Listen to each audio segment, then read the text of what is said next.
Қайырлы таң, балалар. Математика сабағының 14-ші сабағын бастайық. Бүгінгі өтетін тақырыбымыз қорытындылау.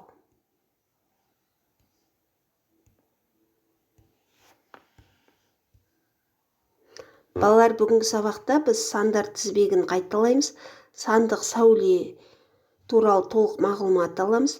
Үш таңбалы сандарды қосу және азайту алгоритмдерімен қайталап шығамыз. Енді бүгін табиғатты қорғау туралы азғана әңгімелесейік. Табиғатты қорғау дегенді қалай түсінесіңдер, балалар? Балалар, адам табиғат перзенті. Табиғат бізге барлық нәрсені береді. Алысқа кетпей-ақ, мына қасымызда тұрған оқулықты алатын болсақ, бұл оқулық қағаздан жасалған, солай ма? Ал қағаз қайдан шығады? Оны ағаштан жасап шығарады. Күнделікті біздің тұтынатын тағамымыз, мысалы, анамыз тағам пісірерде күнбағыс майын құяды алдымен қазанға, солай ма? Күнбағыс майы бұл табиғаттан алынады. Ал тағамға салынатын сәбіз, қызанақ, картоп, орамжапырақ, бұлардың барлығы жерден, ағаштан алынады. Жеміс-жидектер жейтін болсақ, олар ағашта өседі. Сондықтан біз табиғатқа мейлінше қамқор болуымыз керек екен. Және де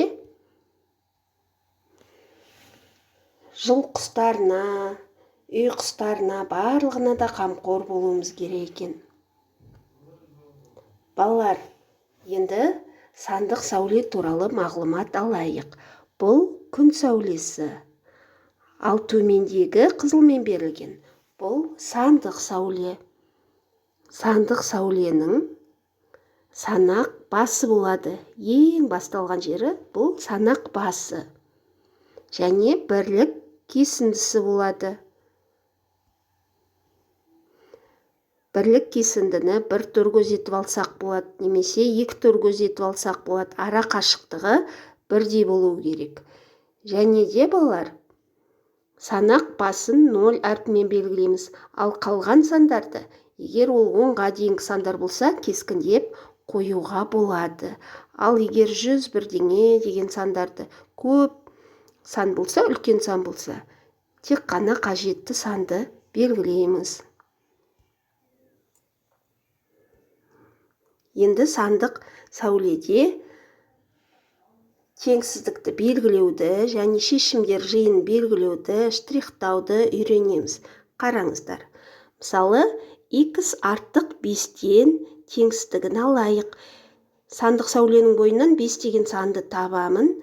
5-тен артық сандар 5-тің оң жағында болады. Әрқашанда артық сандар оң жақта орналасады. Не көрдіңіздер ма?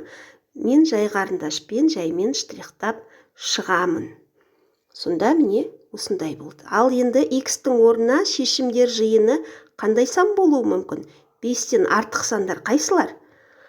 Мысалы, 6, 7, 10, 15, 100, 100 деп неліктен айттым? Сәуле бұл шексіз. Сондықтан ол ары қарайда көп сандар тізімін құрайды. Енді оқулыққа қарайық. Оқулықтың 36-шы бетін ашық қойыңыздар, онда бірінші тапсырманы ауызша және жазбаша орындаймыз. Әуелі оқиық. Батыс Алтай қорығының жануарлар әлемі, балықтар, қосмекенділер, бауырымен жорғалаушылар және сүтқоректілермен әйгілі. Қорықта құстардың 191 түрі бар. Олардың ішінде ақсары ителгі, кәдімгі ақсары қарақұр, балшықшы, тоқылдақ және көкектер бар. Енді сіздерге айтады. Теңсіздікті оқы дейді. Оқиық теңсіздікті. X кем 191-ден. Сан сәулесін дәптеріңе сыз дейді. Берілген санды сәуледен белгілеп көрсетуіміз керек. Және шешімдер жиынын штрихпен белгілеуіміз керек. Шешімдер жиынына жататын 10 санды жазуымыз керек екен. Кәнеки бірге талдайық. Алдымен сандық сәуле сызамыз сызғышпен, қарындашпен.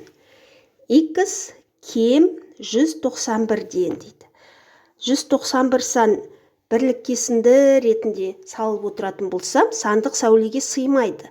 Сондықтан мен сандық сәуленің санақ басын ғана көрсетемін және оның орта жағынан 191 деген санды белгілеп қоямын.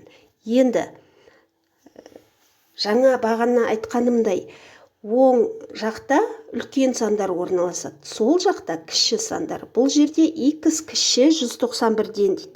Демек, мен 191-дің сол жағын штрихтаймын.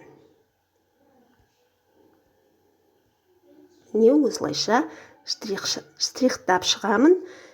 Ал енді оның сол жағында, 191-дің сол жағында 191-ден кіші сандар орналасады. Мысалы, 10 сан жазуымыз керек бізді.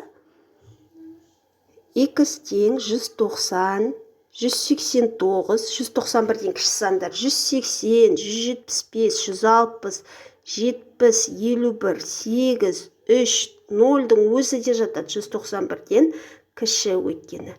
Міне осылайша орындаймыз. Жазбаша немесе менің үлгіме қарасаңыздар да болады.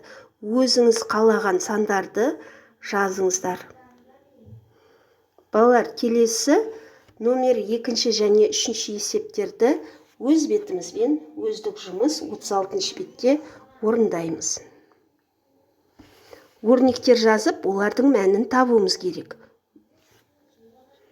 220 мен 320 сандарының қосындысын 420 санына арттыр. 220 мен 320 деп тұрса, біз оны жақшаға аламыз. Қосындысын десе, біз қосу таңбасын қоямыз. 420 санына арттыр болса, қосу 420 болады. Үлгіге қараңыздар. 700 бен 180 сандарының қосындысынан 480 санын азайды. Міне осылайша жазамыз. Ал 3-ші есепті баған түрінде жаз және есепте деді.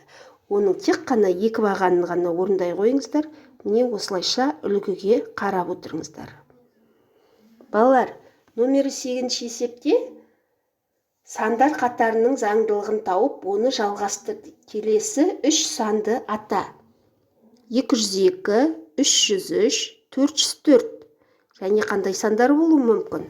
Жазамыз өз бетімізбен. 110, 220, 330. Ары қарай 3 санды жазып аламыз. Бұл да жазбаша тапсырма.